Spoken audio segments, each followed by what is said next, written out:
Hi everyone, my name is Debbie.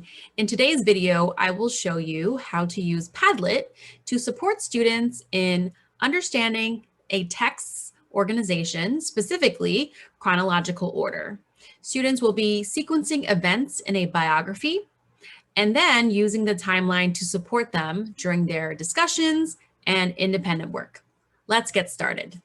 First, make an account on Padlet. Click Login. I recommend you log in with Google using the email linked to your Google Classroom. Now click Make a Padlet, and you will have all of these options for different types of Padlets. For this lesson, students are reading a biography and focusing on text organization, specifically chronological order. So, for this lesson, we are going to use the timeline. Select the timeline, and now you will have a new Padlet. We are going to name it after the lesson, which is about text organization. And for the description, we're just going to make it the title of the text. Now, as you scroll down, you will see some different settings here. I'm going to make the cover the icon here. So I'm going to click Add Your Own Icon and upload an image of the book that I have already downloaded. And now let's continue with the rest of the settings. We can change the background.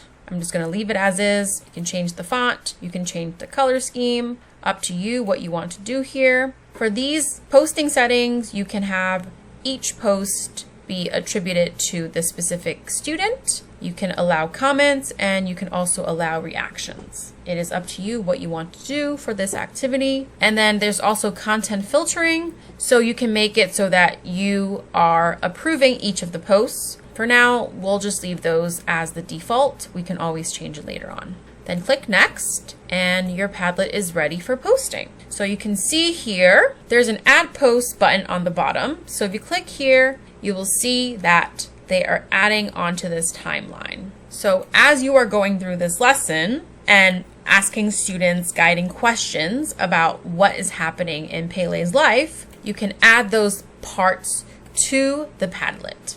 And to make it interactive, you can share it with your students by clicking Share. And if you scroll down to the bottom, you will see an option to share on Google Classroom. So if you click that, it will take you to your Google Classroom. Just choose your specific class. You can create an assignment, make this a question, make an announcement on the stream, or create material. Again, up to you how you want to do this. I'm just going to click Create Assignment for now, and then click Go. And now, I will fill in the details for the assignment. I have the title of the assignment as well as the directions, fill in the timeline with events as we read, and now you can either schedule it or assign it. Let's just assign it for now so we can take a look at what it looks like on the student's end. So in the classwork section, they will see this and they just have to click on the link. They don't need to sign in or anything. They just click the plus sign and they can immediately add to the timeline. You are filling in the timeline in real time as you are doing this lesson. So during the modeling part for this slide, you are explaining to students that many biographies start by telling about events that happened in the person's life when they were young. For these two pages, the question is, what important event happened when Pele was almost 10 years old? And you can add that to the timeline. So let's just click the plus sign here. And we're going to write that Pele's father cried when Brazil lost the World Cup, so Pele promised him he would win. And this occurred when Pele was 10 years old. So let's make that the title. This is the post. Now, in the text, there is already an image. So we might add this to our timeline to help students recall which part of the text we are referring to. So now I'm just going to save this image so that I can post it as part of my timeline.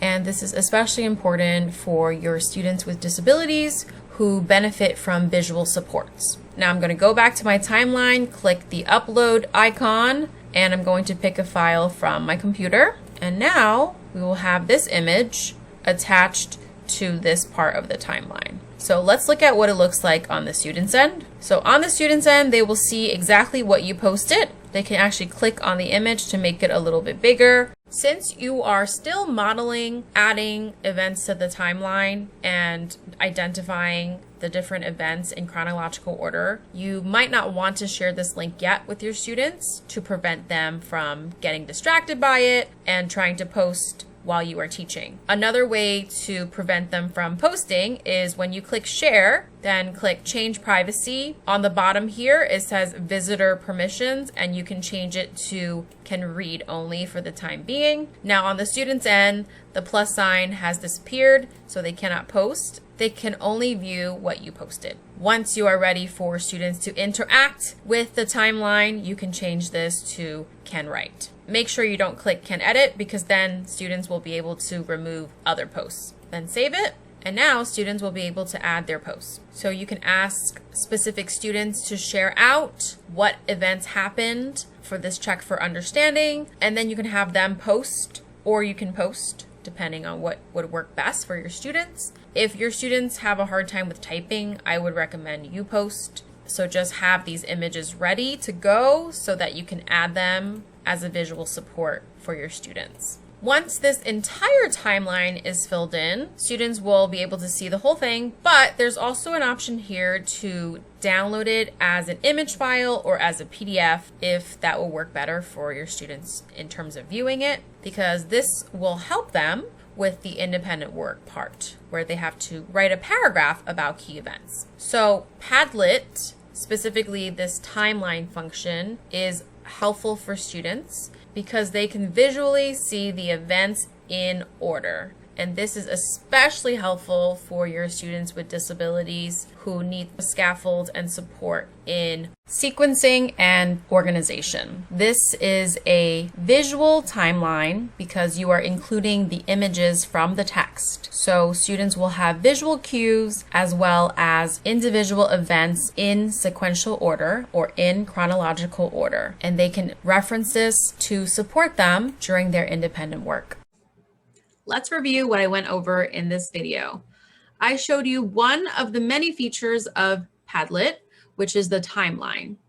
We use the timeline to help support students as they're learning about text organization, specifically chronological order in a biography.